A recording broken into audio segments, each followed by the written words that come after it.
And we're back with another episode of the Lakers Fast Break podcast. It's Gerald Glassford coming right back at you here from Lakers Fast Break. Pop Culture Cosmos will recover the latest news and trends in pop culture twice a week, every week, wherever you get your podcasts. On the latest PCC Multiverse, coming up for you guys tomorrow morning, TJ Johnson and we're talking Gamescom. We're talking a lot of good things, including a review of the 1985 cult classic, The Last Dragon. We're also talking about the PlayStation price hike and more. So go ahead and check it out today. Or actually, check it out tomorrow. I'm sorry. Today, if you're listening to this, because it's when I put this up, I'll put up the multiverse as well right there for you at the bottom of your Cosmos. Magic Man Chuck Rice is here. Don't forget him as well. He is here. As far as you're looking a little, I think it's cutting you off there. It's a little, yeah, there you go. All right. There we go. What's up, JSJ? How you doing, my friend? Of course, also as well, don't forget Joe Sorrow. He is unavailable again. So I asked, because you're going to say, where's Ox? Where's Joe? So for everybody who's going, where's Joe? He is unavailable. Remember that when he's answering stuff in the comments there. So just wanted to let you know on that. Also, big shout out to the guys from LakerHolics.com. Don't know if they're doing a show this weekend. Sometimes I would get scared when I ask them these days because I always am afraid to answer because it starts a conversation amongst themselves that usually ends up nowhere. So if they do, they do. They don't, they don't. We'll find out this weekend at LakerHolics at LakerHolics.com. Of course, Daniel Barry Sports Highlights. Yo! Also as well, Empire Jeff TV. Again, Joe Sorrow, Experiment Channel, either on Playback or YouTube. And then, of course, our good friends, Legend from I Got Next Sports Media, Alfred Esmond, trying to get him back on the show, but he is covering a lot of local sports in his area. He is a really busy guy. And then, of course, our good friend, of course, Mr. Stone Hansen at Report_Court. All these people, all these places, all these great things. Please like and subscribe, but don't forget as well to go ahead and like and subscribe to us. It really helps the channel out. Plus, also as well, leave those comments below if you're watching this after the fact. Even the nasty ones that I've been getting as of late. Actually, I'm sorry. With Joe around, I've been getting them for quite a few years now. So if that's the case, whether it's mean, whether it's unkind, whether it's unwarranted, like John's comments are, and undeserved, but doesn't matter. Just go ahead and leave them because it supposedly helps the algorithm, even the bad ones. But the good ones are nice too. We can truly appreciate a lot of good ones we received this week as well. So keep on at it, either which way, right here at the Lakers Fast Break. And if you want to become a member, it's $2.99 a month, right here for you at the Lakers Fast Break Podcast. Big shout out before we get started to Sports Baby. This guy, for you guys in the community, he gets up at 4 a.m. in the morning to go ahead and put on for you, only a few of you, because only a few of you showed up, playback.tv/Lakers Fast Break for the game against Slovenia and Serbia earlier today, which was a massacre. For Nikola Jokic. So I want to give a big shout out to Sports Baby. If you guys want to see continued games now that they're actually the friendlies are over and all that, and the EuroLeague is concerned, go ahead and reach out to Sports Baby in the comments. But I'm not going to ask him to do it. That's up to him if he wants to do it. I feel really guilty all day asking him to go ahead and do that in the first place. But that's up to him. He's an adult. If he wants to get up at 4 a.m. again in the morning, that's up to him. But please go ahead and ask him in the chat. But make sure you guys are there. If you guys ask him to go ahead and run these games, please support him for waking up at 4 o'clock in the morning in order to do so. That's all I ask. M24, yes, my favorite Sean quote. I just got here to yes, that is true. Yes, and always in reference to Joe, even when he's not here. He's here, indeed. JSJ says Joe should call his channel the Unavailable Experiment. Yeah, because he's unavailable. JSJ said, "Can we get Joe unavailable jokes?" Yeah, I'm sure they'll be floating unavailable right around the chat all night long. But it is, of course, the Lakers Fast Break. Before we get into the gist of the conversation, Earlier today, it was Luka Doncic and Slovenia going up against Nikola Jokic and Serbia. It was a friendly, but didn't seem very friendly. I think they lost by 35. I think Mhm. I lost track at 33. It was a rampage, Gerald. It was a Yes, rampage. and again, Luka and Jokic sat down and before the fourth quarter ended, and still Sports Baby was showing, and I'm like, go to sleep, man, go to Go to sleep. bed. Yes, but it is what it is. Luka today, not exactly the greatest numbers in the world. Unfortunately, did not have the greatest game. Of course, he doesn't. I think games like these really stick out as far as the teammates are concerned as well. Not being able to. I know there's some issues with that team as far as who they got on that team and who they didn't. But it is what it is. Luka coming out today, he did went to 17 points, 7 rebounds, 4 assists. Yeah, 4 of 18 overall. Kind of struggled. Magic Man, you got to see some of the highlights already. I saw it live with Sports Baby. Again, big shout out to him. Your thoughts? Wasn't exactly the game we were hoping to see. He's had 2 good games, and then he's had today. Your thoughts on how Luka is going into EuroLeague? Yeah, I mean, he struggled a little bit from the field in the first half. I did not want to watch this game personally, Drill, because I felt that Serbia was going to win by at least 25. Quickly.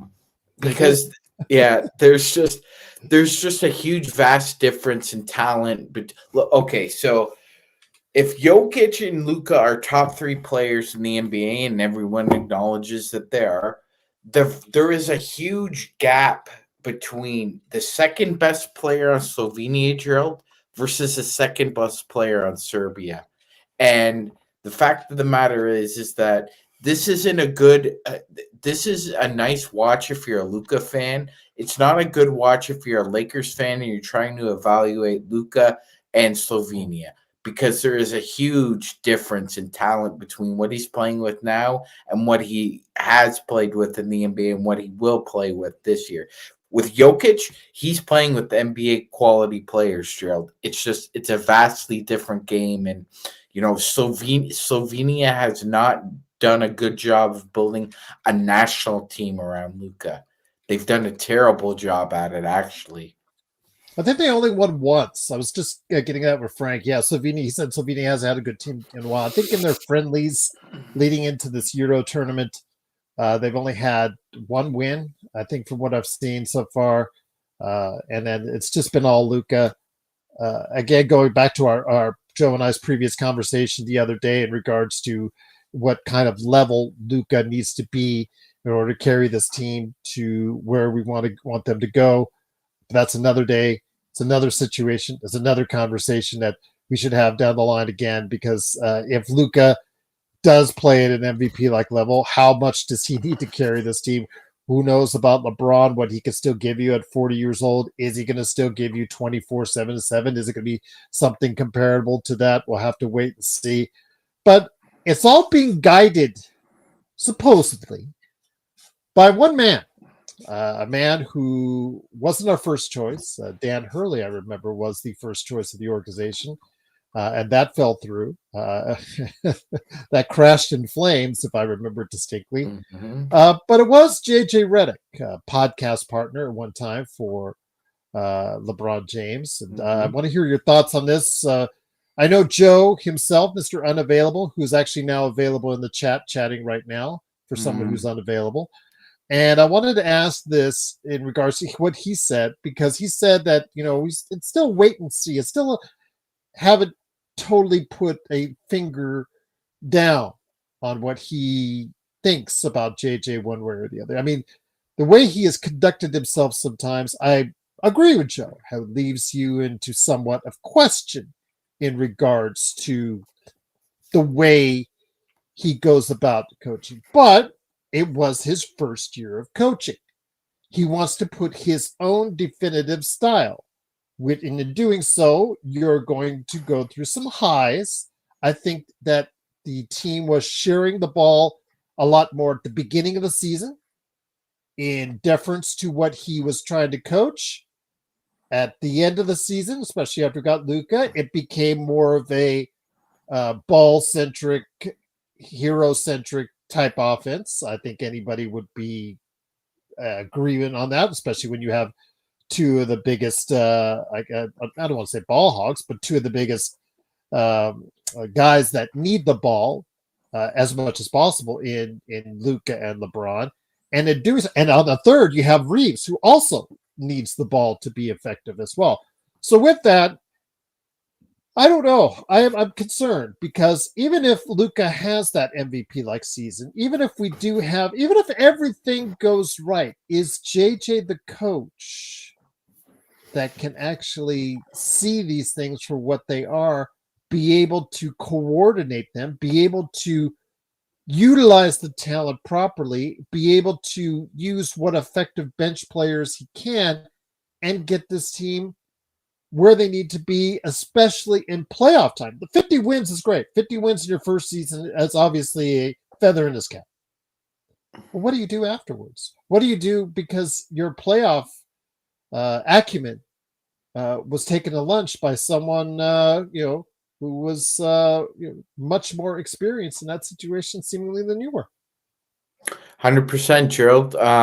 Chris Finch completely outcoached JJ throughout the 5 games. I think he's capable of everything you said, Gerald. He's certainly shown his acumen is up to par. There are still a lot of questions about his in-game management, Gerald, considering the fact that in a playoff game he only played 5 guys the whole game. That's a huge red flag as far as whether or not a coach understands the game within the game within the game. I think that is miles ahead of JJ right now. But like you said, there's still an adjustment, Gerald. I think he's still trying to figure it out. But this is what happens when you go from being a podcaster to being in the seat with live bullets, because you had less than 10 podcasts with LeBron James, but you coached him for 82 games plus 5 playoff games. And to me, it doesn't seem like he's any further along in understanding how to utilize all 3 of those guys, how they complement one another. Mm-hmm. I don't see it yet because, first of all, to me, he staggered Reeves way too much with LeBron and Luka, Gerald. And I don't know whether that was just an overall concept with him and the staff, or that had input from LeBron, because there's no way that all 3 of those guys can play together and share the ball, have a shared usage rate, and be efficient. LeBron needs to play off the ball if he wants to play with those 2 guys on the floor. It's just that simple. Reeves has a better assist to turnover ratio than LeBron James. Objectively speaking, Reeves is a better player, and the Lakers are more efficient when Reeves has the ball in his hands versus LeBron. That's just a fact. Now I'm not going to push back on it, Magic Man. We're talking about the all-time leader in turnovers. So, I mean, it is what it is when it comes. Well, and it's not. Yeah, no, it is, Gerald. But I'll also say this: we've also seen a lack of efficiency when it comes to him generating good shots for other players, which is true. Which is true. So I think both are decent at it, but obviously LeBron's days as far as making him the primary ball handler, like we did when he was the point guard in the 2020 season, I'm not sure he should be doing that at age 40. No, I don't think he should be either. And if you're going to have all 3 of those guys on the floor at the end of a game, I mean, it would behoove you to try and employ LeBron and Reeves as decoys, because most of the money is going to be on Luka taking the last shot. So, I mean, if both these guys can actually learn to play off the ball and become catch and shoot threats, that adds another element to this offense. But again, is JJ smart enough to see all this, Gerald? 3, 4, 5 moves down the chessboard. I'm just not sure because he seemed like he wasn't on the ball, so to speak, Gerald. You picked that up right away. The processing skills aren't there for him as a coach yet. He doesn't I pick was concerned. he doesn't pick up on things as quickly as say a Spo or a Tibbs or a Steve Kerr would. Now they have much more experience, but it's the game within the game that Gerald's been talking about that JJ struggles with. Once again, it is the Lakers fast break. It is the Magic Man, Sean Grice, the man from Toronto. He did get out of Toronto traffic to stop on by to talk about JJ Redick along with me, Gerald Glassford. Thanks again for watching, listening. Please like and subscribe because I said it on a couple occasions when it comes to JJ's coaching. He got his lunch handed to him a couple times during the season by coaches that were championship winning because they've been on the mountaintop. So they were able to make adjustments at halftime, noticeably that he didn't make, and unfortunately could have made the Lakers record a little bit better had he done so. But again, 50 wins. This team was solidly behind him from the beginning. He did find ways to go ahead and take a team which probably, if you looked at the roster at that point in time during early 2025, wouldn't be a standout defensive team, but for a period of about 4 to 6 weeks was the number one rated defensive team in the NBA. So you have to give him credit for that. But when it all points down to it, getting the Lakers into a position to be in the hunt, number 3 in the Western Conference was great, but it's what you did in the playoffs people will most remember you for. And whether you have zero confidence or not in your bench, playing your entire team, playing your starting lineup throughout the entire second half in Minnesota, I thought it was a game 4, if I'm not mistaken, was truly baffling. And I remember us screaming for people to come in to give them a blow because you know in a playoff intensity where it's even more physical, it's even more exerting, you're not giving these guys a breath. And I don't know what went through JJ's mind at that point in time.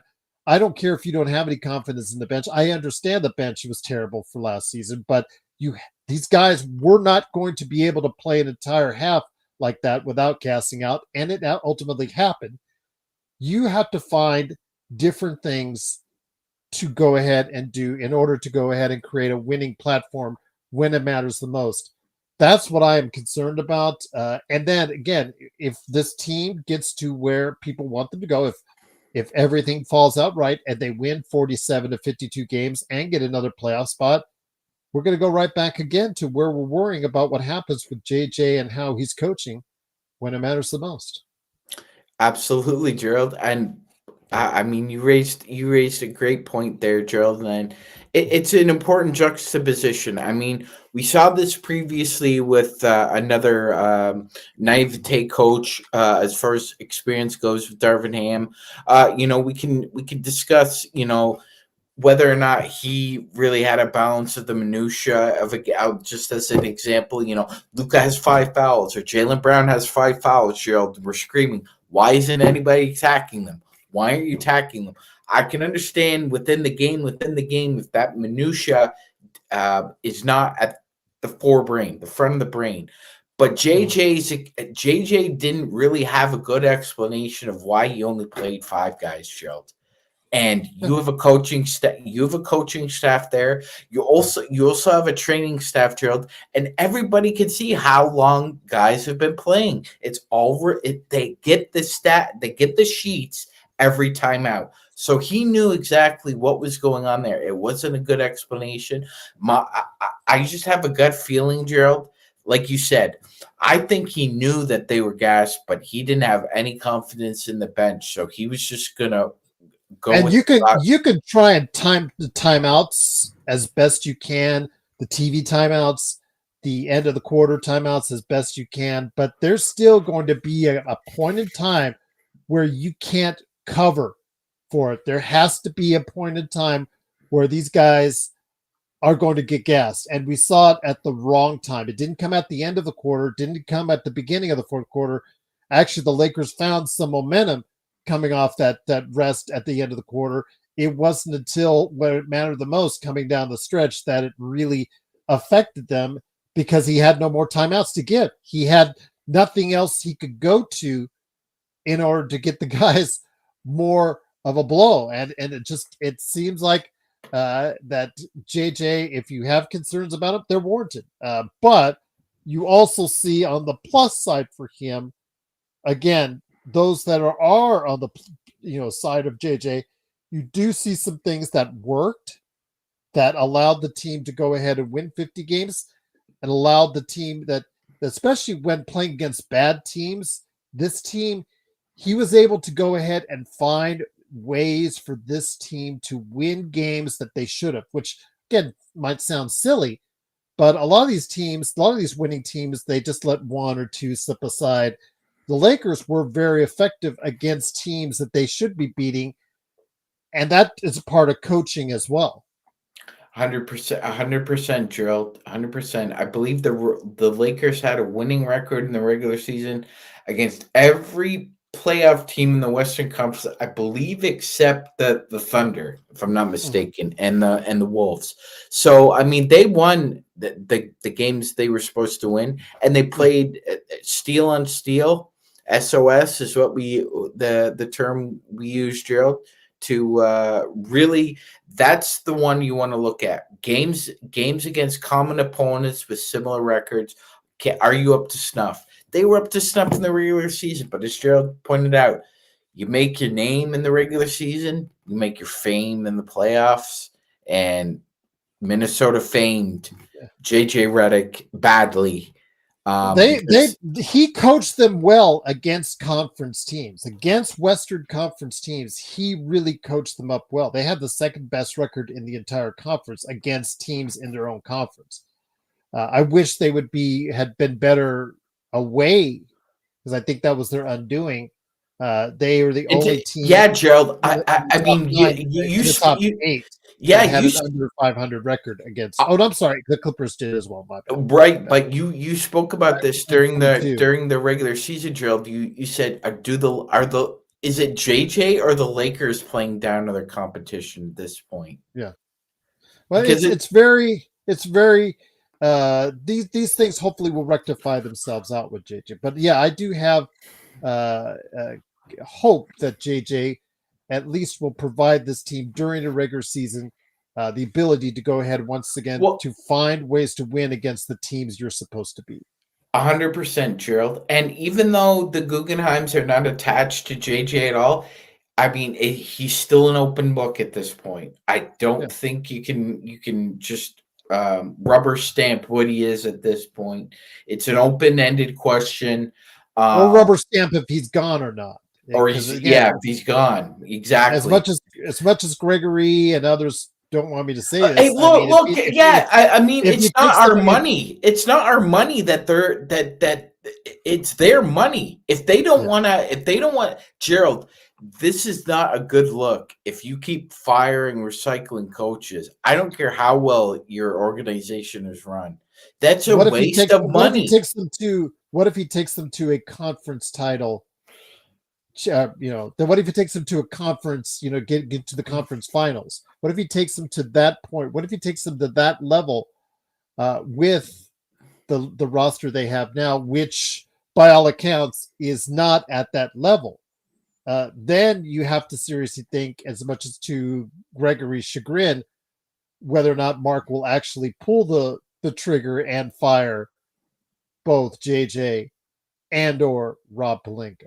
So again, as much as I don't want Rob there, if they go far, he may get another pass, and that may be. We're not the Knicks. We're not that. The Lakers are not the Knicks. They don't fire their coaches who make the conference finals. Yes. Well, at best, regular season games, yes, I understand that they do not play defense, and I understand it's where the coaching counts is mainly as far as what we see in the postseason. But you have to get them there. You have to get them to a spot where they can compete for a championship. If you're Actually, saying regular season, Woke go Dog, ahead. you are wrong. You are wrong. He was fired the year after. The year after he made Well, the he's just, Western but Conference Finals. he did go to the West Finals in one of the years that he was there. So we'll see. But Woke Dog, that was also a basis of the team. The team themselves, AD was tired of Ham's act. He clearly said so the following training camp. They were done with hearing what Darvin Ham says. And that's hard to lose a team, Magic Man, lose a locker room in just 2 seasons, as Ham did. And my question to you is, JJ is a very abrasive character. I mean, the championship shape comment could have gone very wrong for him if Luka did not like that way it was phrased or the way it was said. He is a very abrasive character, as Joe and I have mentioned. It's Joe's talked about as far as his comments, even before he became a coach.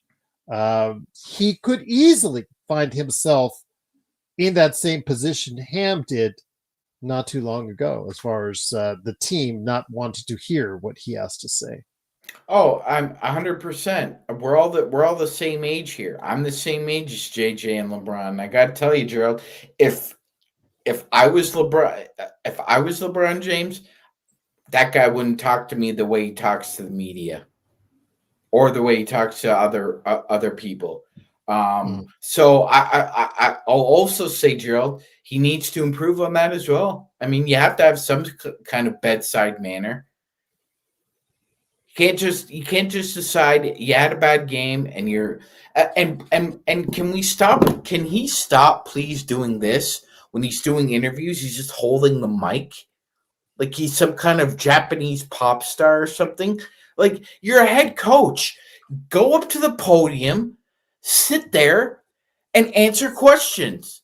This isn't a meet and greet with your fan club where you're sitting in a chair. Oh, like, I mean, he's like you said, and like Joe said, he's got this abrasive attitude with this laissez-faire, nonchalant attitude. Like, it's not a good combination. You come off as a complete and utter a-hole. And again, we'll have to see what JJ. Again, we'll probably get a lot of sound bites from him going forward. So I can't wait for that to go ahead and talk about it, relate that on the show. But yes, I understand that the regular season doesn't hold as much importance for a coach as what he does in the playoffs. And I get that. I understand that. But you have to get them there in the first place.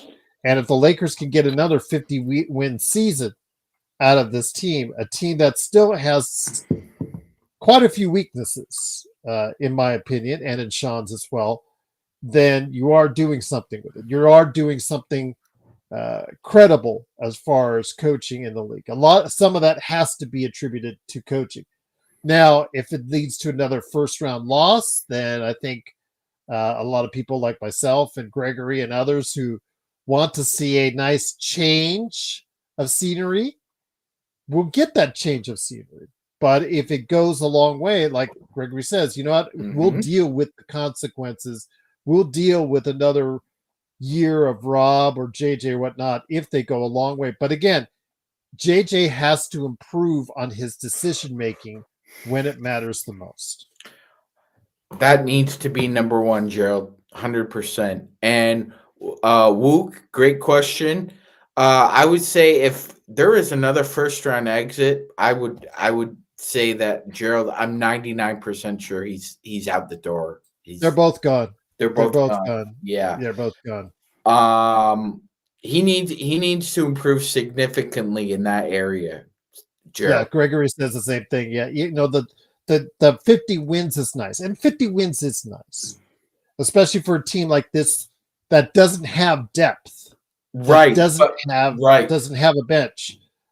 Still, that I think is average at best at this point in time. It's a little better, but it's not where it needs to be. But if he can get a team to 50 wins like that, that's great. But how rested will Luka and LeBron be in the play?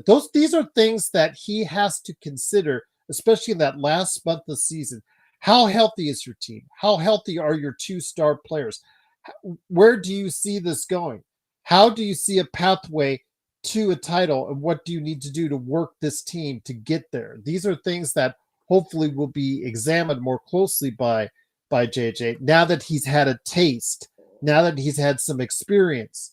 I do not want to see him outcoached, not just during the season, but when it matters the most in the playoffs. I do not want to see him making these head-scratching decisions that we saw, like, for instance, in Game 5, when Rudy Gobert was making everyone look like a little miniature doll with so many rebounds and points and things like that nature.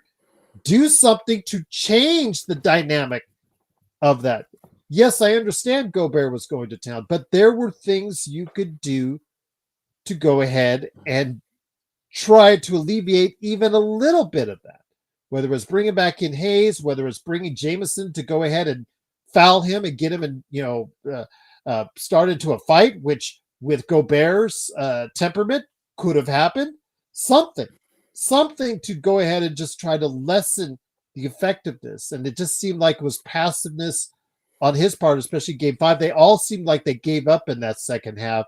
So I'm hoping that will change this time around with JJ and his coaching direction. Yes, because here's the alternative.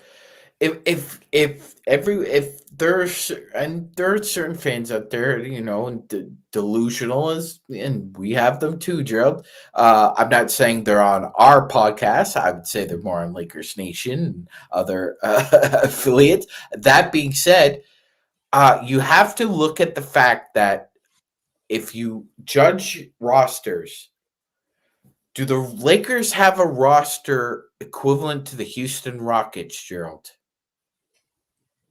No.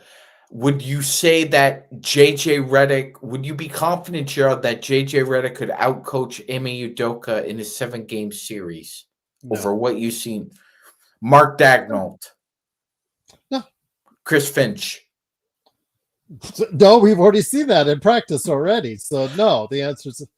So I'd have to go. Right now, I'd have to, in a playoff format, I'd have to go pretty far down the list of who I think he could outcoach right now, because the fact, again, I've seen it on a platform already. But he has time to change mine and a lot of other people in the Lakers fandom out there's minds as well.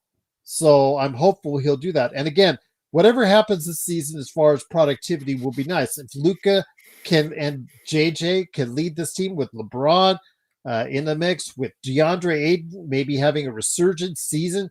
I mean, some of our chatters were saying the other day that they think he could be a top 10 center in the league. I don't want to go that far. Just if he could get us a double-double, I would be grateful for that. What happens with Ravia? I understand Marcus Smart. It's funny because there was an article I looking today as far as a unnamed NBA scout, because you don't want to put your name to it, said that they should start Marcus Smart. Can't start Marcus Smart yet until we know he's healthy. We know he can stay on the floor. If you give him 20, 25 games to show you, yes, he can, then it's a different conversation. Mm-hmm. But until then, you have to go with what you have. Even JJ should know that. But if JJ comes in there, puts a unproven Marcus Smart, and when I say unproven, I mean he's not proved he could stay on the floor these past couple seasons, that part of it, then that's a real risk. And that's also hurting as well the team overall as far as the morale, because you're going to either piss off Rui or you're going to piss off Austin, because those guys are working towards money contracts next summer. So they're not going to be happy about it. So I understand you have to do what's best for the team. What's best for the team right now is probably leaning into a more offensive format with the starting lineup that I think everybody is going for. But if Marcus Smart proves that he can do it once again, like he used to in the old days, because obviously a lot of the line is for him as well, then you reevaluate and go during the year, and you go ahead and try to see if that solves any issues. 100%, Gerald. I will say this though. There's evidence and a lot of anecdotes to point this out. So if you have, let's say you have an average defense, Gerald. If you added a superior defensive player, it would uptick your defense a little bit, but it wouldn't make you a completely great defensive team if you only had one superior defender and an average team defense outside of that. You add a good superior defender to a bad defense, yes, then you see a vast increase.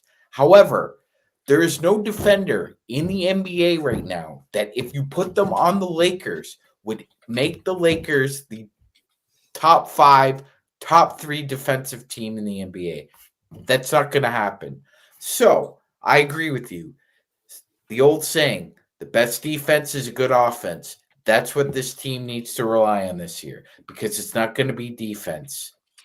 Even if Marcus Smart were at his defensive player of the year peak, he only makes the Lakers a little bit better defensively, not increasingly that much.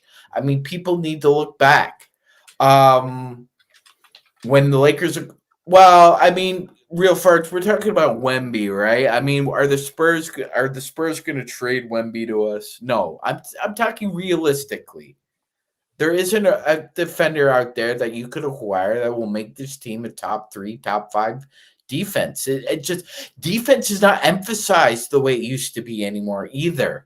And I'm not asking for a top defense, Magic Man, because again, offensively, they have a lot of resources to go to. They have decent shooting. They have 3 players who can be dynamic ball handlers. And they have, like I said, if Rui gets more active and involved in the offense, there you get a high octane shooter. And then you've got a guy that can average 15 points from the center position or more. So that can, again, during the season, a lot of the teams go to I'm going to score more points than you. We're not going to focus that much on defense. I'm going to go ahead and I'm going to score more points than you. I'm going to try and outscore you on you, especially at home. That's fine.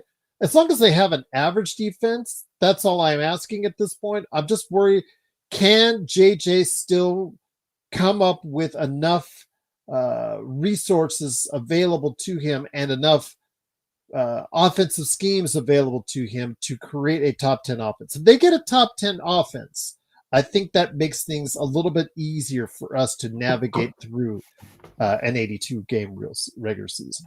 100% agreed. And I will say this: a lot of people are pointing to Giannis. The Bucks are an average defensive team with Giannis right now, guys. They went from giving up 106 points at Giannis's peak to around 112, 113. So they've gone a -7 with Giannis. Giannis is out of his prime, ladies and gentlemen. I'm seeing it. He is out of his prime at this point. Joe is not so convinced, which is the discussion we had the other day, because he, like many other individuals out there, but also teams out there, are still banking on, even if Giannis stays quiet for the next 2 years, that he'll be available in the summer of 2027, when a lot more teams, like this upcoming summer, will have a lot more cap space. So we'll see. We'll see. We'll see. Gerald, I'm just hoping for average. I think this team can definitely shoot for average defensively. That's not asking a lot. Yeah. We're not asking for a lot. No, not asking for a lot. And I agree with you. I think that's probably the ceiling for them, because I don't see DeAndre Ayton as a stopper by any stretch of the imagination. But if he can slow people down, if they can find a defensive scheme that works well enough, they can outscore opponents with that starting lineup that they have there, because each and every one of those individuals that are in the starting lineup can score and will probably average well into the double digits for each and every one of them. It's what the rest of the team will provide. It will be a question. And that's one thing I want to ask you as far as well. I mean, I know Joe says if we play Bronny or Bronny becomes a regular part of the rotation, you could kiss the season goodbye. I think when it comes right down to it, he's probably right. But I did say that at some point in time, because this bench still is unproven, because this bench still has a lot of questions, I think at some point in time, he's going to look down that bench. He's going to give Dalton a try. He's going to give Maxi Kleber a try. He's going to give Theo a try. And I think at some point he's going to give Bronny a try as well, whether we like it or not. Absolutely, Gerald. And I will say this, Dan Wokey, you must have really, really sore shoulders for carrying all this water for JJ Redick and the Lakers, talking about how the summer league is insignificant, it doesn't matter, and that you've talked to scouts, and Dalton Connect is going to be just right as rain when the season starts. You are so full of crap, Dan. You're so full of crap. And I know you won't come on here to discuss this, but I might reach out to him. You never know. You never know. But I just, but he moved over to the Athletic. Yes, he did. And I'd like to have Jovan is doing his own thing. Dan Wokey went away from the Times to it's just like musical chairs. Yes, because I would like to also point out that as Gerald pointed out for last year's draft and now this year, there was a breakout star in the summer league named Kyle Filipowski. Now, would Dan Wokey say the same thing about Kyle Filipowski if he had a poor summer league? I don't think he would, Gerald. No. I don't think he would. So I put not a lot of stock into summer league, Gerald, but what we should put some stock in is this. Despite what Joe said, Bronny James improved this summer and Dalton Connect did not. Okay. And if that means that the Lakers can be a better team because Bronny has improved and Dalton hasn't, I don't give a shit what Joe Soro has to say. You're a fucking idiot if you think that, Joe. Because Bronny has improved. If Bronny's it can help the Lakers win, Dalton can't. Why would you play Dalton Connect over Bronny James? Because you're an idiot, Soro. That's why. All I'll say is this with Bronny. Again, there was an improvement, a vast improvement over last summer. But it's still not. You're an idiot. It's still not where it should be, Magic Man, because he's still not great shooting the three. He's not. They tried to have him handling the ball, and I think 8 turnovers in one game, which is that's like his dad. Yeah, that's like genetics right there for the all-time. But his dad would have about 10 assists instead of 2. He did have a couple double-digit games, as I've been reminded of. I understand, I get that, but overall, it was an up and down. But it was, again, when you were, your summer last year was in the toilet, and you were throwing up air balls, and you were getting ridiculed in the Las Vegas Thomas and Mack, as I was hearing, people just saying some really nasty stuff about Bronny last year. This is obviously a big improvement, and hopefully I will see more. Dalton, we don't know. The guy's he is clearly just getting. Oh yeah, absolutely, I agree with you on that, Magic. It does, as far as where Connect is going, who knows? I think the guy needs to talk to a therapist at this point because he is just so messed up. Yeah, at this point, and so I don't know how useful he'll be, or at all, come training camp. Hopefully he will be just sitting down. And if you're JJ, this is a guy that might be a part of your rotation. You got to sit down, talk to him and say, hey, what the hell's up with you, man? What's up? If you don't want to be a part of this organization, let us know. Because there's a very real possibility if he still plays like he's in the toilet, then he might not get renewed for a 4th season because they have until Halloween to make that decision for the next 2 seasons for him. Mm-hmm.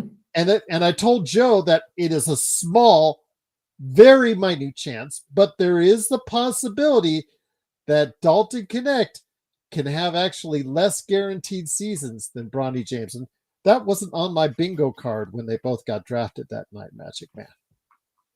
I wouldn't put any money on that, Gerald, but here we Yeah. are. Here we Here we are. are. Oh my But god. JJ, his options, Vando hopefully Look, will look like a player next year, an NBA player, an actual NBA player. Maybe it was that double foot surgery coming off that caused his ineptness last season. So maybe he'll look like a player this season. But again, if not, JJ has to utilize whatever options and not be afraid to do so. Because again, if this team is winning and it's getting close to March, getting close to April, you have to worry about how much mileage you're putting on LeBron and Luka heading in the playoffs. Yeah, Gerald. The tires were bald before the season even started, and then we pretty much lost a couple during the playoffs, Gerald. They just flew off, and we saw them in the rearview mirror on the highway.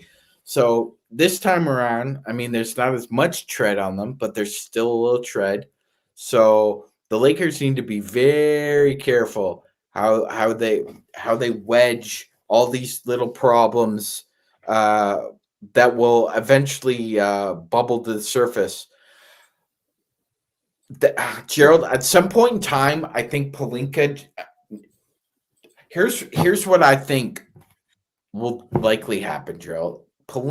I believe JJ will have a discussion with him about you need to give me a shot in the arm off the bench, like right now. Like we needed it 2 months ago, but you need to find a way to give me a shot in the arm with the bench. That's the only way I could see some of our issues being fixed, Gerald. Some, not all, but it would allow for more complementary schemes and concepts that JJ and the coaching staff can use, along with what the players that they have, to make the best of what they have here. Because it's at this point in time, I don't have enough faith in JJ to get enough juice out of this squeeze.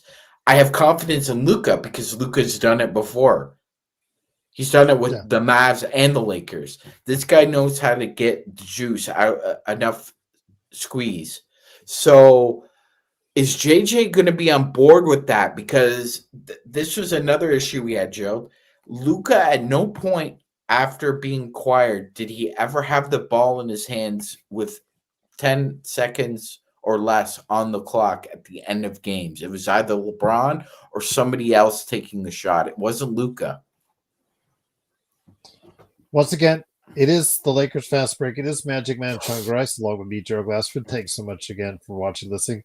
Evan, I don't know what you've been watching lately, but go ahead over to Men's Journal. You can take a look at the spread that he was out there showing his body transformation. He does not look like he's just finished an all-you-can-eat buffet. I don't know what pictures you're looking at now, but they're certainly not the ones of him as of today.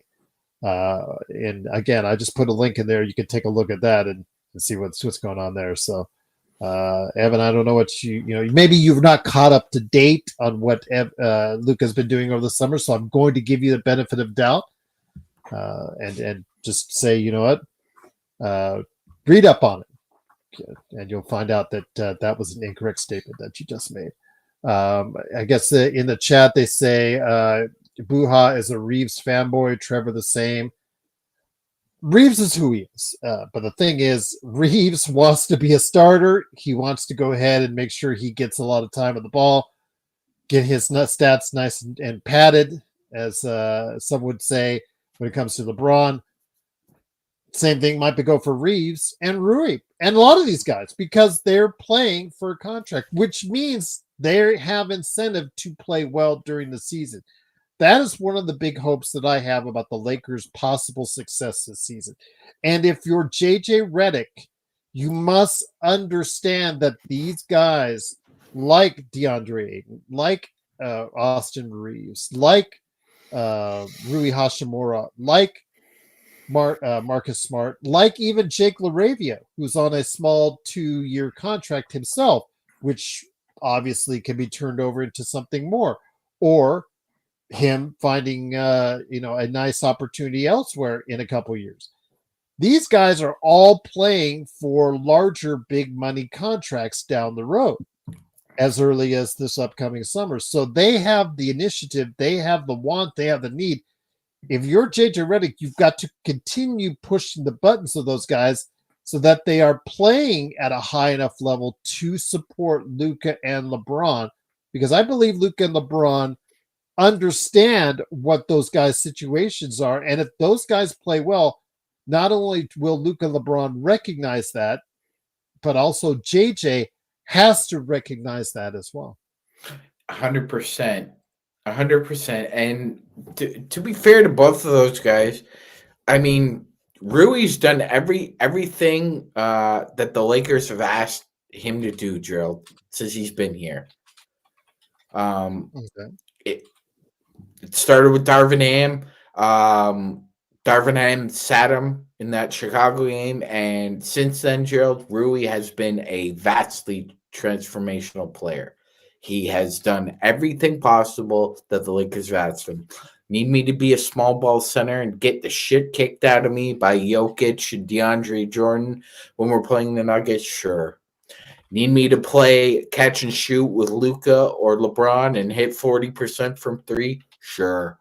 I can still grab a clutch rebound as well. And yet he's still the Lakers whipping boy. I'm telling people right now, Rui Hashimura is valuable in the NBA. He is very valuable. And the second that the Lakers do not extend him, somebody else in the Western Conference will. Oklahoma, Houston, Denver. Somebody will snatch him from the Lakers. I agree with you. I just think we had a 42% clip. If he stays above 40% as a three-point shooter, again, his defense is buyer beware. He's playing out of position. He's not a three. I think everybody knows that right now. He's a four, but when LeBron's at four, what can you do? And if that's the case, he will probably find greener pastures. Austin Reeves, he's going to ask for $35 million. I don't think personally that I would pay that to him. I know that you guys say Buha and also as well Trevor Lane. Trevor Lane are marks, as they say in the wrestling business, for Austin Reeves.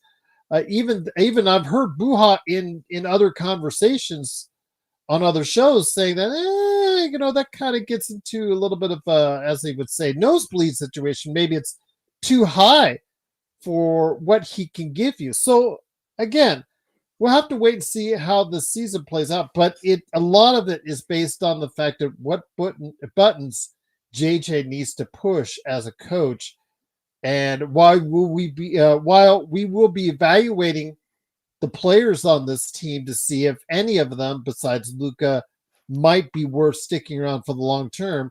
I think we should all be evaluating JJ on a fair and equitable basis to see if he actually will be the coach or should be the coach that stays the long term as well. Reluctantly, I agree with you, Podfather. I do. I find JJ very abrasive, not my cup of tea. But if you're winning and you're the Lakers head coach, I don't really care. That being said, yes, it's only fair that you keep an open mind, especially with him. This is his second season. I quite frankly, he kind of got the short end of the stick as well. I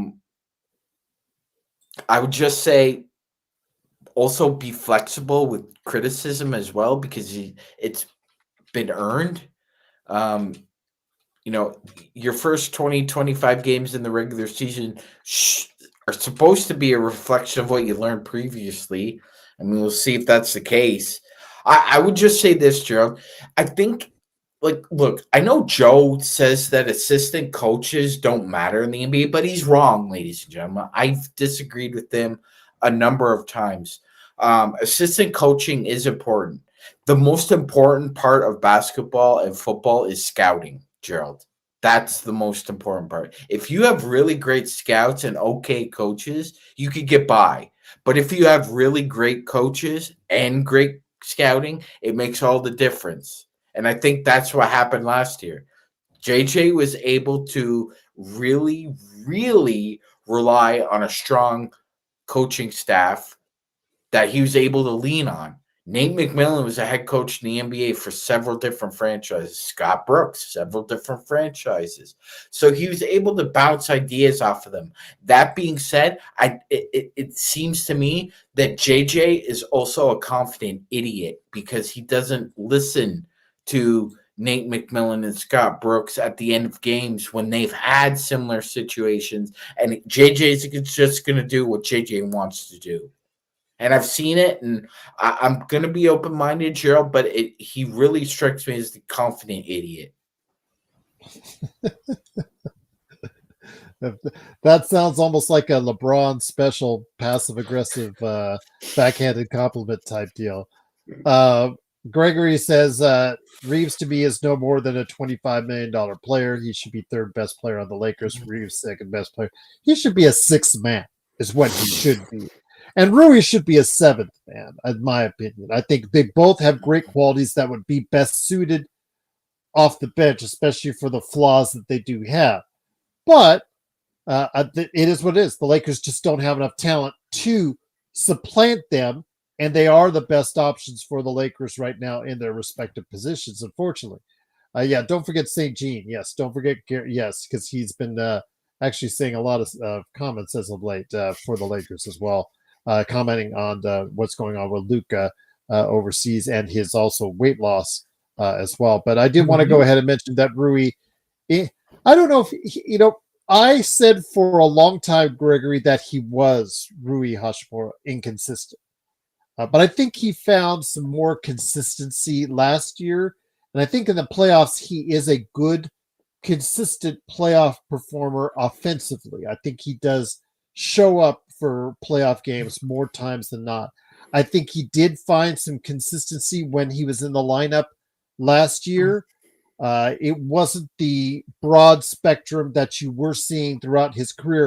In fact, I noted it throughout the earlier part of his Lakers career. I said that why was he traded from Washington? Well, the last two games of his Washington career was 0 and 30 back to back before he got traded, which tells you the type of inconsistent player he is. But I think he's solved some of that, especially in the last season from what I saw. But still, I do not think he is going to be more than a really good rotation player who has a certain skill set, Magic Man, with that shooting. But the thing is, it has to be utilized. Like Joe said, and I'm referencing Joe, and I give him credit for it, he only attempted 4 a game. He needs to up that up. What happens if he ups that up to 5, 6, 7 a game, which I think is really what this team needs. If he's shooting 40% on 6 three-point attempts a game, that makes things a little bit easier for Luka and LeBron to open up as far as what the spacing, the all-important spacing is concerned. Absolutely, Gerald. And at this point, you can pretty much pencil in Rui for shooting over 40% from 3 on wide open looks from all 3 of those guys. But Gerald? You need at least 1 or 2 other guys. So who's the 1 or 2 other guys? As everyone said, you're hoping Laravia is one of them. Austin's around 37. Yeah. So LeBron, you don't know if is he going to be in. Is he going to average? Years? Yeah, is LeBron going to do? Years? Yeah, is LeBron going to do his October, November, just middle of December drill? I'm averaging 45%, and then I shoot 30% from January to March, and I end up at 35% at the end of the year, like you always do. We need a more consistent LeBron, not a sparse. I'm hot for 6 weeks, and then I'm cold for another 7. Not with this team. There's too much dearth of talent after Austin Reeves, where you can't rely on your 4th to 11th guy to help production if your other 3 guys aren't a well-oiled machine. it will not work with this team. There's too much imbalance as far as complementary players are concerned. There are too many players that could do very similar things that their backup or their starter can do. There are very few players on this team that could complement the player they're subbing in for. Guys are getting nasty. Calm down, guys. No need to get testy to each other in the chat. It is, of course, the Lakers fast break. Truly appreciate everyone being here in the chat. Guys, it's just trying to have a good conversation here. It is Magic Man Chunk Rice along with me. Oh, by the way, Gerald, there was I'm not sure if you saw it, but there was a funny viral video that went this week where one of Bol's friends sent him an employment application form and thought he was being funny. And thought he was being funny when Bol is trying to find gainful employment in the NBA. By the way, ladies and gentlemen, Bol isn't the only player looking for gainful employment. For all you out there who thought the Lakers should sign Ben Simmons, well, the Lakers haven't signed Ben Simmons, and nobody else has signed Ben Simmons either. And Russell Westbrook remains a free agent as well, Gerald. So we're seeing a new age in the NBA, ladies and gentlemen, where if you can't shoot, out the door, Gerald, out the door. I don't care how good Ben Simmons' defense is, and I don't care how good he nail clips everybody's toes before the games, because that's all he can do at this point. You can't shoot, out the door. Russell, you can't shoot anymore. Out the door. If you can't shoot in the NBA, you will not find gainful employment. I think also with Russell Westbrook, it's the headache as well. Again, you have to take a roller coaster ride with him, and I'm just not sure these teams. I don't think Jokic argued to get him on the team, but 1 year of Westbrook, I think it's like, okay, I'm done with that argument. Yeah, Westbrook, you can find your own gainful employment elsewhere. With Bol, I think it's an issue of, it was nice what he could do and what he could offer. He could handle like a guard, et cetera, do all that stuff. But he just doesn't do it well enough to stay on the floor. And he's just not, he doesn't have the strength or the girth enough, even for Wembanyama to guard him, or the quickness to play at a 5 spot that you need. So where really do you put him? He's an enigma. You can't find a place. He'll show up and he'll show out every once in a while, get you 20, 25 points like he did with Phoenix. But then there are just so many times where his attributes work against him. And it's just his fact when it comes right down to it.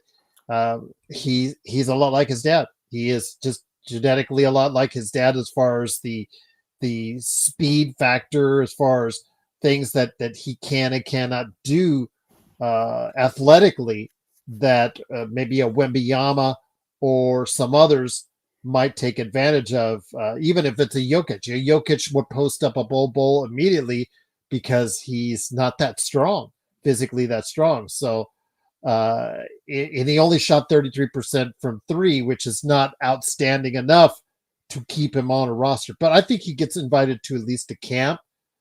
So another chance to prove himself. And I'd love to see him latch on. I'd love to see for him to prove the doubters wrong, that he can still play in this league. But I think that's going to be a very big if for him. Yeah, it's going to be a big if, Joe. But I agree with you. Somebody's going to give him a shot. He's proven himself that he can make the shots. It hasn't been a consistent go as far as where we are right now. But I agree with you, Joe. Somebody will give him a shot. You guys are crazy. You guys saying, don't even put him in the conversation, Eric Spoelstra. Let him win a title first before you start putting him in any type of situation. Or let him win at a higher level before you put JJ Redick anywhere. I think, again, when it comes to JJ, I just think right now it is still unproven how far or how good a coach he is. But if we get another early playoff round out, then he needs to go out. It proves that he just can't do it. He just can't cut it. And I think we need to go elsewhere. We need a clean slate. We'll see. If it is a first round bye again, I think the Lakers and Mark Walter will make a clear evaluation of the team and be able to make those changes going forward, at least to the benefit of the fact that you almost have a clean slate from a salary cap standpoint, and you don't have any really tremendously bad contracts outside of Vando, and that's not even too costly in the whole scheme of things. That's going to be something at least good for when somebody takes over. But yeah, this is a proving year. This is a proving year for both JJ and Rob that they do have a vision on where this team is going to go. And we need to see it in action because, what did Herm Edwards would say, Gerald? A plan without action is a wish. So, I mean, we can wish till the cows come home, and Rob and JJ can wish, but that there needs to be an action plan put in place here because, Gerald, we've had this discussion. It doesn't seem that Rob has an organized action plan going into a season. It's almost as if, I have this roster here, and I'm just gonna watch it play out for 20 to 30 games, not panic. I mean, we kind of know what his plan is at this point. He's been an executive long enough that people understand his tendencies, Gerald. It's very unlikely that he even pulls a trigger before the trade deadline. And the Luka trade aside, he's normally known to be very modest and unassuming when it comes to rumors or acquisitions in between October and January. It's usually February. That's where steam starts to pick up with him, which I've criticized in the past. And this time I think we're in for it because Pelinka's not going to be here, but he's in charge of trading picks at this point. So if he trades picks at this point, Gerald, he doesn't care. He's not going to be here. So he doesn't care if those picks get traded. I have a feeling, Gerald, let me ask you a question. When Rob Pelinka is let go by the Lakers, do you foresee any NBA team hiring Rob Pelinka as a recycled NBA executive? Charlotte Hornets. Okay. All right. So we'll leave it out there. Charlotte is always an option. But other than that, they took Kupchak, man. They took Kupchak. Other than them, I don't think so. I think this was a person who had NBA clients, understands the game to some perspective, but organizationally, I don't understand his philosophy about building rosters because he's not very good at explaining it or executing it. Yeah, the Pelicans. True, Johnny. That's true. The Pelicans with Joe. They'll hire Drew Dumars. Yeah, they'll hire Rob. Yeah. And Troy Weaver as the GM there too as well. Man, that's a stellar front office there. So yes, that's a possibility. And there's also 2 expansion teams possibly on the horizon at some point in time. But what I'm saying, but what I'm saying is, Gerald, so to be fair, Mitch Kupchak was a successful player and executive, so I can give that Mitch a pass for taking the Charlotte job. Pelinka's had more seasons where he's been out of the playoffs than made the playoffs, Gerald. Uh-huh. He's been I believe he's been in almost as many play-in tournaments as like the Miami Heat and Chicago Bulls over the past 4 or 5 seasons. And if you want to talk about mid franchises, there's nobody more mid than the Midwest Chicago Bulls. And Pelinka's been on, other than the championship, he's been on par with like those kind of executives. Like he's mid. And I mean, it's unlikely that another team gives a snake oil salesman another job like this. No, Free. I don't think that was his only miss. I think you're missing when you say Westbrook is his only miss. Letting Caruso walk was a big miss. Drafting JHS was a big miss. Getting together the 2022 team during the offseason, which was one of the oldest teams in the NBA, which you could equate to the 2014 All-Star team. That was a pretty old team that he got together with Melo and the like. That was the Green Grove retirement community squad. Exactly. That was the big miss. I mean, there's several misses more that I could go ahead and free smoke on. With all due respect to you, my friend, yeah, I think there's been plenty of misses by Rob. His career has been up and down.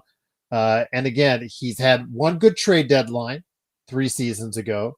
He had one good trade for Luka.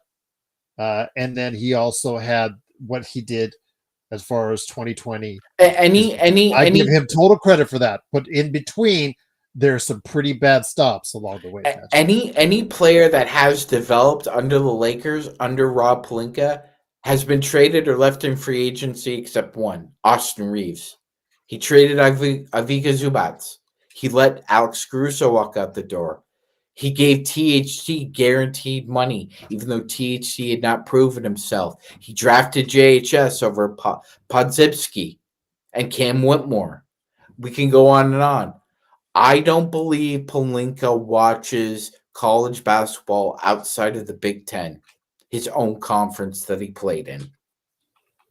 SPJ, I missed on him too, Soro, and he played really bad for the Lakers, if you remember those exhibition games. So I missed on him too, but so I won't give him too much flack for that. But Josh Hart went in the trade. How could you kept? We wouldn't have won a championship if we kept Josh Hart. So I don't understand, Soro, how that works out. So do you want Josh Hart on the team, or do you want the title for 2020? So you have I love Josh, but the money wasn't going to work. We needed to keep Kuzma and let Hart go. We got a championship out of it. I love Josh though. Yes, Alex Len. There you go. Another. Sparkle. I mean, again, and not every GM is not perfect. We've talked about even Presti, and the fact that he traded 3 number 1s away for Osman Dane, who has done nothing for them. As an example, and the player he picked right after, Jalen Williams, has gone on to superstardom. So not every GM gets everything right, but again, when it comes to Rob, it's an up and down scenario, and I want more of a even. Yeah, can we be this, please? More consistent talent evaluation. Yeah, absolutely. But he does have plenty of misses. He's got hits. But he's got plenty of misses as well. So it's, again, free smoke. When you can say Westbrook is the only miss, that's not telling the entire truth. But who was the Celtics fan that was in here? Because I really had I think I broke to him the bad news, and maybe he's gone now. Nathaniel, go Celtics. More power to you. There's still one up on the Lakers. You know what? It hurts me every day and stings me every day to say that and believe that, because I hate the fact that they're one ahead. And I told you guys, why did I want the Lakers to go in all this summer? All in, and because Luka is in his prime? Because the Celtics are still one ahead of us. That irks me every day. We should go all in every single year until we tie them and pass them.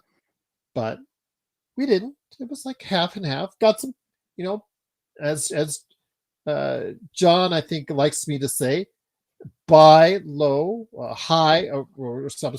low risk, high reward type players. But it wasn't an all-in season as far as an off season is concerned. So we'll wait and see. But I don't think that, in fact, the season was going to be tarnished. You guys have no shot to win this year, because he said he thinks the Celtics are winning it all. Kind of hard to do when your best player, it's not going to play the entire season, most likely.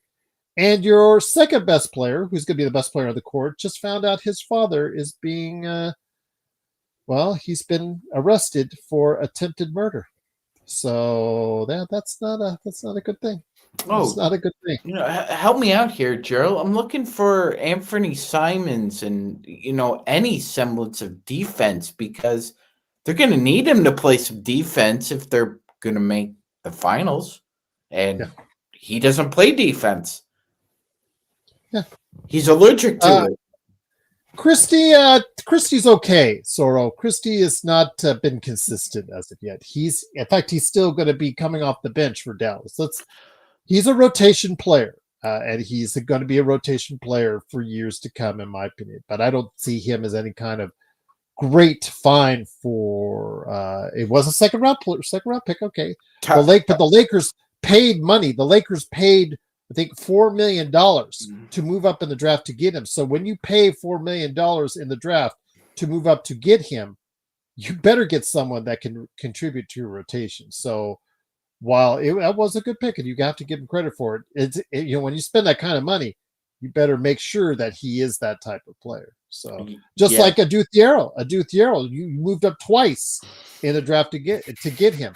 He better produce for you and be a rotation player for the Lakers. I'm not asking for a star. I'm not asking for anything, but more than just him becoming a rotation player. And if he becomes a rotation player, then it was worth the trouble that you got made for him in the second round. So we'll see what happens. But yeah, Caruso, Gregory, as correct.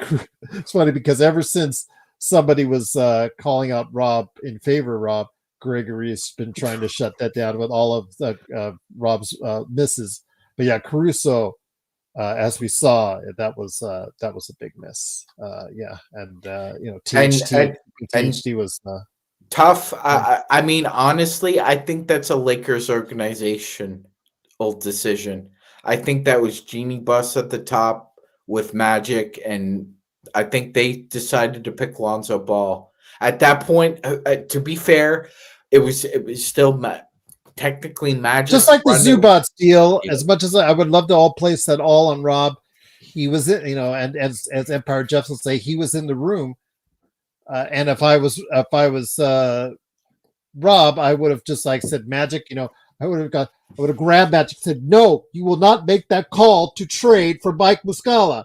Or been just threaten your job, saying, I'm going to walk out if you do this or something. Just something vehemently saying no. And I don't know if he said that or not. But again, I can't put all the blame on the Zubac trade for Rob. I think I have to give Magic quite a bit of that as well. We do. Gregory's, like I said, if you make 2 trades in the second round to move up to get this guy, he better be the guy that you think he is going to be, and a rotation player he better be, as far as that's concerned. Just like Christie, you can't spend the kind of money on him. And then Maxwell Lewis, you spent money to move up in the draft to get him, and that didn't work out, unfortunately. But at least getting Christie did, because you were able to utilize him in a trade to bring Luka Doncic here. So again, he's a good rotation player, and we'll see if he develops more than that, but I don't think so. But we'll wait and see what happens. But yes, Greg, JHS was a terrible pick. We'll see if Cam Whitmore as Rodell, who's probably JSJ. That's funny. That's funny, man. JHS did help us get Luka. Yeah, Aaron McKee helped us get Pau Gasol too. What are we doing here? JHS. Oh, by the way, they both ended up on the Philadelphia 76ers. It's freaking hilarious. It is. And JHS was a terrible pick, struggling to try and stay in the league. But yeah, Thiero better be a rotation player at some point down the line. Again, the kid didn't play summer league. He's going to go in cold into training camp. He needs to find an outside shot because he shot under 30% from 3. So I'm very concerned that a guy like that playing the spot that he is going to be nothing more than a one-sided player on the court. But I'm hoping that's not going to be the case. I'm hoping we will find some rotation play out of him. So we'll see what happens. But he might be somebody JJ has to utilize during the season as well, Magic. 100%, Gerald. At some point he's going to have to dust him off, and live bullets come, and Thiero's going in there. I don't think he should be shooting threes right out the gate. I think, if anything, the Lakers should. design some schemes and concepts around him getting the rim or out in transition where he gets to gain some confidence, because this guy is not Reed Shepherd or Walton Clayton Jr. where he can where he can Shoot get adequately from quickly. three right Yes, away. exactly. It's going to take a little bit of seasoning here. But yeah, we're going to be relying on him again. But Gerald, I will say this: the scouting for the Lakers has really gone heavy on the SEC. They've really gone heavy on the SEC, so I'm pleased about that. I don't like Palinka's fascination with the Big Ten, but the scouting is pointing him into the direction of the SEC. That's where the best players are. Gerald, I wasn't impressed with the. I gotta be honest, I wasn't impressed with John Calipari this year at Arkansas. Um, I thought it was a disappointing season, and I thought that while Tierra played well in spurts, it was obvious that he needs a lot of time shooting at the next level to really make an impact. If you're not a great shooter in the SEC, you're not going to get drafted and all of a sudden become a great shooter in the NBA. It doesn't work like that. We'll see what happens, my friend. Again, they need the time to develop him, but he may be an individual that might see some time. Again, if the Lakers bench does not support the Lakers starters like we would like them to do over the course of the season, JJ has to find some answers, and hopefully he will so. And hopefully he'll prove himself to be a decent coach and a good coach by the end of this upcoming season. But we will see how it goes. But once again, it is the Magic Man, Sean Grice. Sean, always great to have you here, my friend. Dirk says, Magic Man, who's better, Tim Duncan or LeBron? My choice would be LeBron. I'm not the biggest Tim Duncan fan. I'm going to be honest with you, Dirk. I just think he had a very unexciting game, but obviously very successful results and part of a great multi-championship winning team. He is one of the best power forwards of all time, but I think LeBron has a more dynamic skill set and obviously has the stats to prove it. I'm not sure if Dirk, how long Dirk's been watching. Thanks for the question, Dirk. My guess is a while because I talk about Duncan a lot. I would pick Duncan over LeBron. Okay, I see. Again, it's a matter of opinion. I would pick LeBron over Duncan. Just that they're positional. There's okay, so we can quibble all about time. Would you put him at a small forward? Tim Duncan power forward? Tim Duncan. All due respect to Bill Russell, Tim Duncan's the greatest hybrid defender in NBA history. Russell was a center. Tim Duncan had to play both power forward and center, and he had to play both power forward and center with and without David Robinson in there. Tim was very effective as a low post center, as David Robinson was a power forward for those Spurs against the Knicks and Lakers. I mean, he was just a dominant force as a center. As a power forward, he did pretty well as well, but I would say he's slightly a better center in the playoffs, Gerald. But I mean, we're talking about like top 10 players here in league history. But like you said, Tim Duncan did things very quietly. But for our hoop heads, his performances were very loud. Dara says we must play at the Euro. We can't make up the athleticism deficit without him. With OKC without him. If he's shooting 25% like he did in college, then that's a problem. I understand he shot 50% overall, but 25% from three, he's not going to find his way to the basket with 2 7-footers as easily against OKC as he did in the past, like in the SEC. So he's going to be able to have to trust and rely on that jumper a little bit more. And it has to be more effective in order for him to stay on the court. Gerald, let me ask you a question. How do you feel complimentary wise about, say, if we played a team like OKC or Houston with that double big lineup? Do you see LeBron and Ayton being able to combat that double big lineup? Right now, it all depends on if we can hit from the outside. If we can hit from the outside, that opens things up a lot for a pick and roll action between Luka, LeBron, and Ayton. I think that makes things a lot easier, but that's the key. Will they get enough support from the outside to stretch out the floor and make OKC pay for its overplays on defense? I mean, they overplay a lot on defense, and it's worse for them because they create a lot of turnovers, and they do a lot of good things as far as getting them out in transition and whatnot. They are not a good half-court offensive team.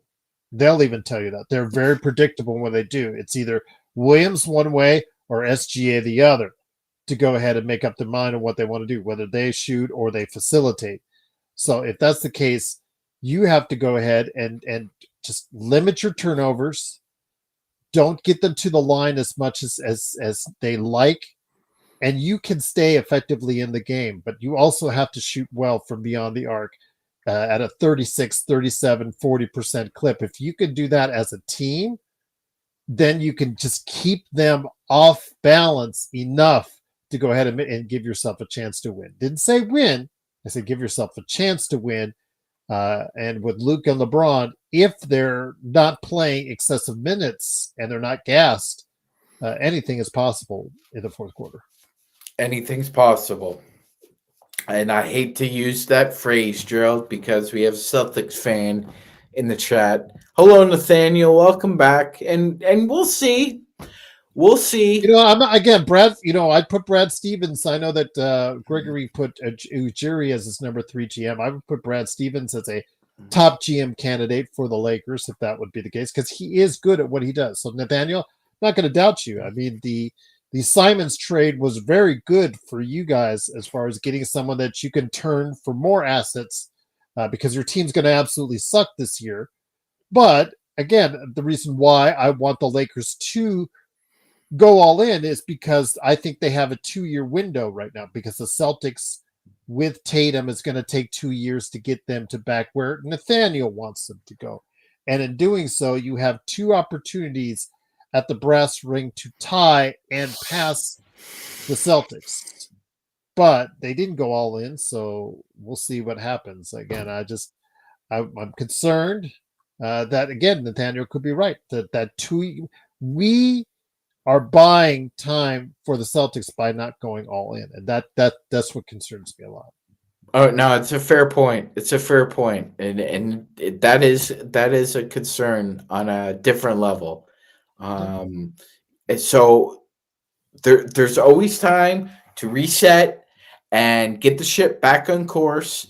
That being said, I mean, there's no evidence to suggest that it's going to be righted tomorrow or in a week from now, Gerald. So I guess at this point we're just going to have to remain patient and see what unfolds.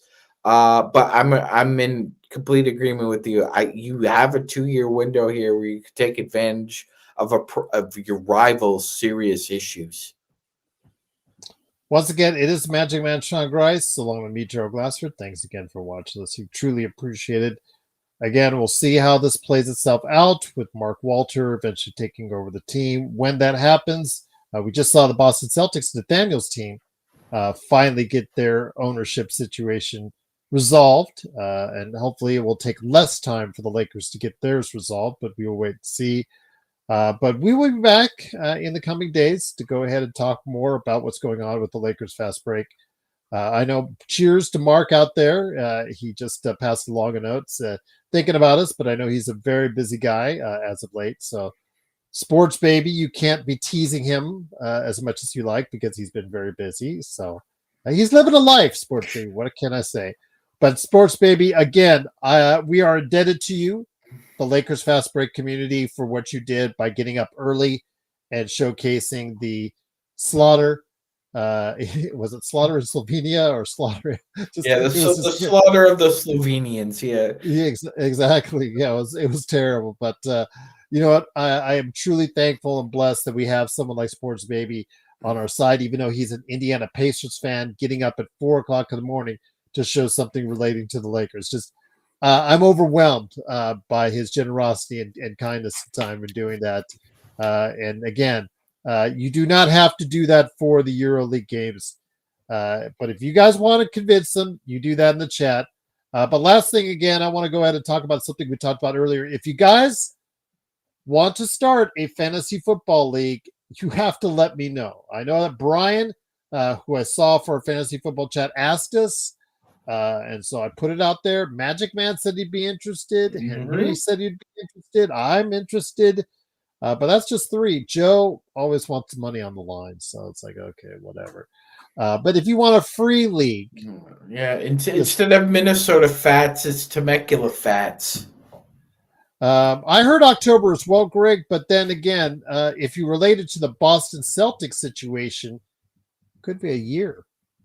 Could be a year plus, like it was for the Boston Celtics situation. So I was first told by reports in ESPN that was leaning towards October, but now who knows at this point. If I get more solid information on that, I will bring it to you guys. But at this point, seeing how the Boston Celtics situation only got finalized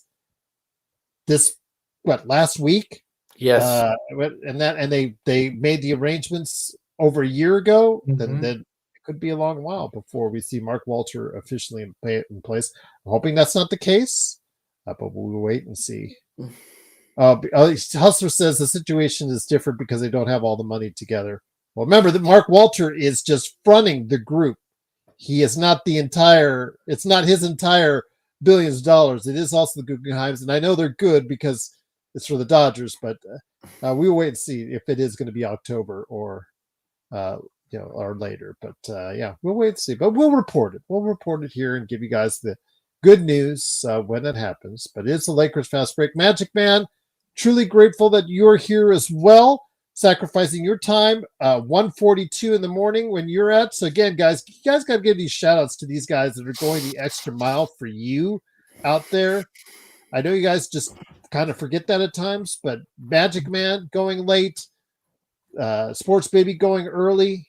Guys got to give some props to these guys for doing that. But any last thoughts on our way out? Gerald, JJ Redick is an open book. And I say that as somebody who's not a JJ Redick fan. What?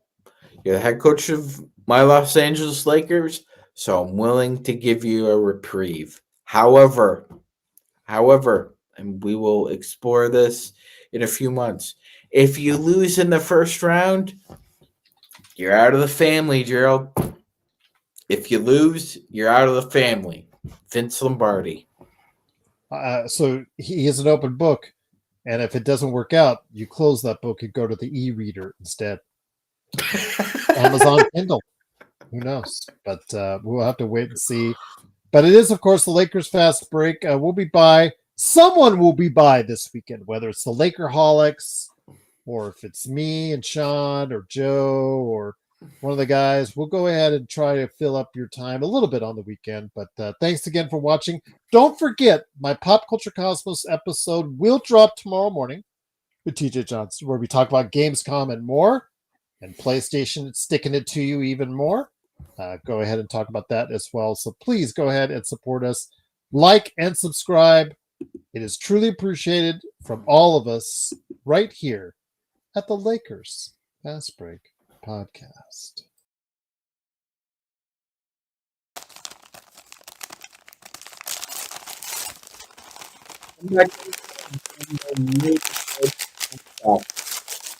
Very respectful. Yes, unlike Joe. Unlike Joe. Yes, who's unavailable. Speaks for itself, doesn't it, Magic? Yes, it does. Joe, you're fat and you're lazy.